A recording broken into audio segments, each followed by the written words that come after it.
የፒያሳ ልጅ ጸሐፊው ፍቅሩ ኪዳኔ ነው።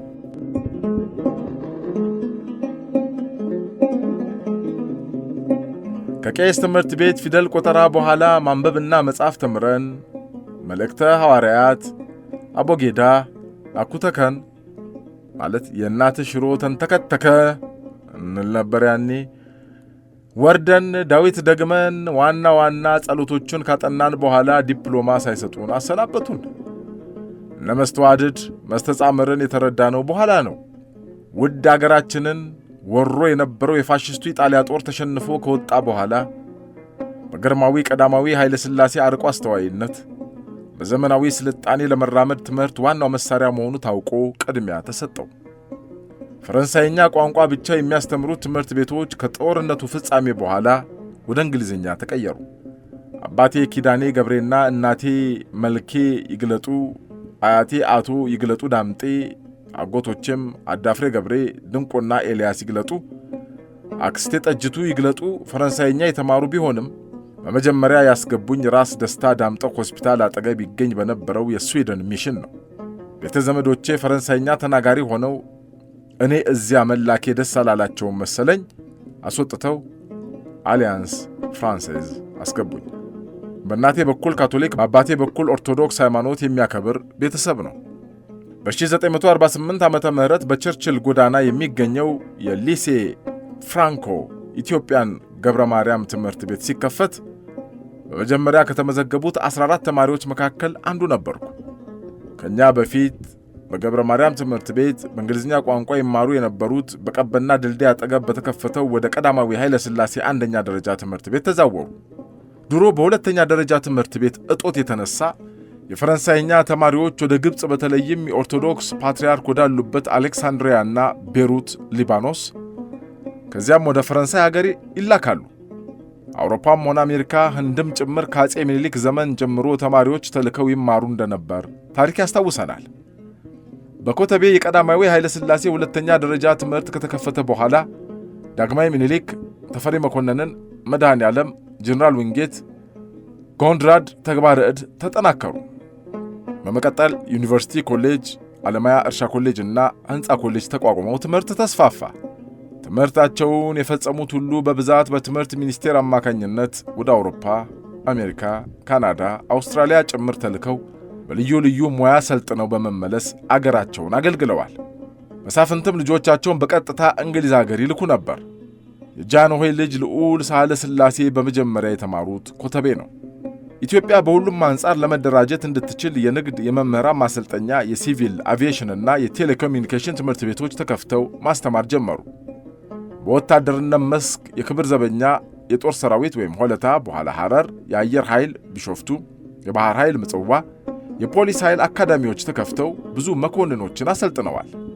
በዚያን ጊዜ በክፍለ ሀገር አንደኛ ደረጃ ትምህርታቸውን የጨረሱ በመንግሥት አማካኝነት ወደ አዲስ አበባ መጥተው አዳሪ ትምህርት ቤት ይቀጥላሉ። ለእረፍት ወደ ዘመዶቻቸው ዘንድ ሲሄዱ ወጪያቸውን ትምህርት ሚኒስቴር ይችላል። ሁሉም ትምህርት ቤቶች ዩኒፎርም ነበራቸው። በጊዜው ወደ ውጭ አገር ለትምህርት የሚሄዱትን ሁሉ ሙሉ በሙሉ ከባርኔጣና ከካፖርት ጭምር የሚያለብስ ትምህርት ሚኒስቴር መሆኑ እንዳይዘነጋ። የውጭ መንግሥት የነጻ ትምህርት ዕድል ካልሰጡ የኛው መንግሥት ይከፍላል። ወደ ጦርና ፖሊስ አካዳሚ የተሰማሩትም ከልዩ ልዩ ትምህርት ቤቶች ተመልምለው ነው። ከጠላት ወረራ በፊት ብዙ መኮንኖች እነ ጀነራል ኢያሱ መንገሻ፣ ጀነራል ዋቅጅራ ሰርጸ፣ ኮሎኔል ክፍሌ እርገቱ፣ ኮሎኔል አበበ ደገፉ ከፈረንሳይ ሳንሲር ሚሊተሪ አካዳሚ የተመረቁ ናቸው። ሌሎችም በየጊዜው ወደ ውጭ አገር እየሄዱ ሰልጥነዋል። ቁጥራቸው ከፍ ባይልም ኢንጂነሮች፣ ሐኪሞች፣ የሕግ፣ የኢኮኖሚ፣ የእርሻ፣ የንግድና የመምህራን ማሰልጠኛ ትምህርት ያጠናቀቁ ሰዎችን በማፍራት አገራችን ደህና መንቀሳቀስ ጀምራ ነበር። ለኮሪያ ጦርነት የዘመተው የክብር ዘበኛ ሰራዊት መኮንኖች ደንበኛ ፕሮፌሽናል መሆናቸውን በውጊያ አረጋግጠዋል። ከጦርነቱ በኋላ በሲቪል ሥራ ተሰማርተው ይኖሩ ከነበሩት ጣሊያኖች ጋር በመስራት በልዩ ልዩ መስክ ዕውቀት የቀሰሙ ወገኖቻችን ብዙ ናቸው። የመኪና ሜካኒክነት ተምረው ጋራጅ የከፈቱ አናጢዎች፣ ግንበኞች፣ ኤሌክትሪክና የቧንቧ ሠራተኞች ከፍተኛ አገልግሎት አበርክተዋል። የዕለት እንጀራ ፍለጋ ሥራ የጀመሩ በማታ ትምህርት ፕሮግራም በመቀጠል አለበለዚያም በያዙ ሥራ በመሰልጠን ራሳቸውን አሻሽለዋል። አብዛኞቹ ፈረንሳይኛ ቋንቋ የተማሩ ስለሆኑ በጣም አስፈላጊ የሆኑ ሰነዶችን በአማርኛ ቋንቋ ለማዘጋጀት በትምህርት ሚኒስቴር ትርጉም ክፍል ተከፈተ። ሦስቱ ተርጓሚዎች አቶ ተክለጻዲቅ መኩሪያ፣ አቶ ከበደ ሚካኤልና አቶ ይድነቃቸው ተሰማ ነበሩ። ሦስቱም መጨረሻ ላይ ገናና ደራሲያንና ባለሥልጣኖች ነበሩ። በትምህርት ረገድ ሴቶችም አልተረሱም። ከእቴጌ መነን ትምህርት ቤት ሌላ በሚስስ ፎርድ ይመራ የነበረው ልዕልት ዘነበ ወርቅ ትምህርት ቤት፣ ሊሴ ገብረ ማርያም፣ ሳንፎርድና በሌሎችም ትምህርት ቤቶች ከወንዶች ጋር ተቀላቅለው ይማራሉ። በአስታማሚነት ኮርስ ወይም ነርስ ወስደው የተመረቁት ወደ ኮሪያና ኮንጎ ዘምተዋል። እንደዚሁም የእቴጌ መነን የእጅ ሥራ ትምህርት ቤት አለ። ሴቶቹም ትምህርታቸውን ሲጨርሱ ልክ እንደ ወንዶቹ ወደ ውጭ አገር ዩኒቨርሲቲ ይላካሉ። በዚያን ዘመን በወንድና ሴት ልጆች አስተዳደግ እንጂ በትምህርት ደረጃ ልዩነት አልነበረም። በእኛ ዘመን ሰዓት የነበረው ተማሪ አልነበረም። የእኛ ሰዓት ጭንቅላታችን ውስጥ ነው። የፀሐይና የዶሮ ኩኩሉን ድጋፍ ቢኖረውም ከደወል በፊት ትምህርት ቤት ደርሰን ተምረን ወጥተናል። ማርፈድ የጀመርነው ሰዓት ገዝተን እጃችን ላይ ካሰርን በኋላ ነው። ጃንሆይ በየጊዜው አዳሪ ተማሪ ቤቶችን ከቀትር በኋላ ሲጎበኙ ብርቱካንና ሙዝ ያሳድላሉ። የአዲስ አበባ ተማሪዎች በሙሉ ለገና በዓል ቤተ መንግሥት ሄደን ለእያንዳንዳችን ሹራብና ብስኩት ይሰጠናል። በዓመቱ መጨረሻ ላይ ሁሉም በሰልፍ ወደ ቤተ መንግሥት ሄዱ። በየክፍሉ ጥሩ ውጤት ላመጡት ተማሪዎች ሽልማት ይሰጣል። ዘመናዊ ስልጣኔ በር ያንኳኳበት ጊዜ ቢሆንም የመጸዳጃና የንጽሕና ጉዳይ አልተሻሻለም። የአብዛኛው ቤቶች መጸዳጃ ውጭ ሲሆን የቧንቧ ውሃ አልነበራቸውም። ብዙዎቹ በየግቢያቸው ውስጥ ጉድጓድ ቆፍረው ራሳቸው ባወጡት ውሃ ነበር የሚጠቀሙት። አዳዲስ ቤት የሚገነቡትም ራሳቸው መሐንዲስና አርኪቴክት ስለሚሆኑ ለመታጠቢያና ለመጸዳጃ ትኩረት አይሰጡም። ዋናው ነገር ጠዋት ፊትን ማታ እግርን መታጠብ፣ ከበሉ በኋላ በውሃ አፍን መጉመጥመጥ የተለመደ ሲሆን በጥርስ መፋቂያ የሚጠቀሙት ትልልቅ ሰዎች ናቸው።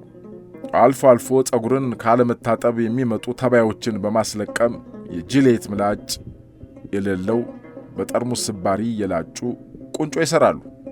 ይህን ሁሉ ችግር በመረዳት ነው የትምህርትና ስነ ጥበብ ሚኒስቴር በየተማሪ ቤቱ ሰራተኛ እየላከ ዲዲቲ ጭንቅላታችን ላይ ያስረጨ ነበረው። ብዙዎቹም የአዲስ አበባ ተማሪዎች ከኔ ጭምር ለመጀመሪያ ጊዜ ሰውነታችንን በሙቅ ውሃ እንደ ልብ የታጠብነው ትምህርት ሚኒስቴር በፍል ውሃ ለየተማሪ ቤቱ ባዘጋጀው ፕሮግራም መሰረት ነው። በእያንዳንዱ ገንዳ ቢያንስ 30 ልጆች ስለሚገቡ ከመታጠቡ ይልቅ መጫወቱ ይበልጣል።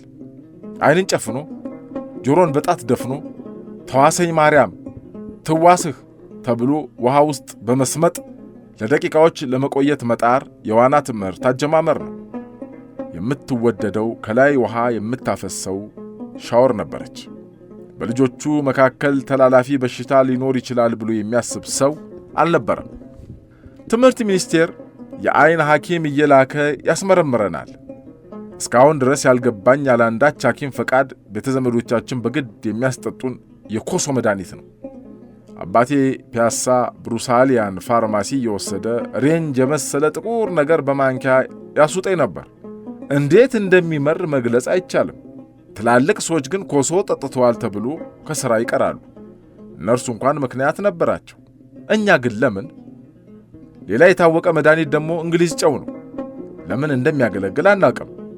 በኋላ ደግሞ ክኒን መጣ። የሚዋጠው ሁሉ ክኒን ነው። እንደ ደማክሴ ወይራ ቅጠል መታጠን የሰፈር ሰው በሙሉ የሚቀምመው መድኃኒት ተረሳ። መቼውንም ከማመስገን የማንቆጠበው ሁሉን ነገር የሚያውቁ ያሳደጉንን እናቶቻችንን ነው።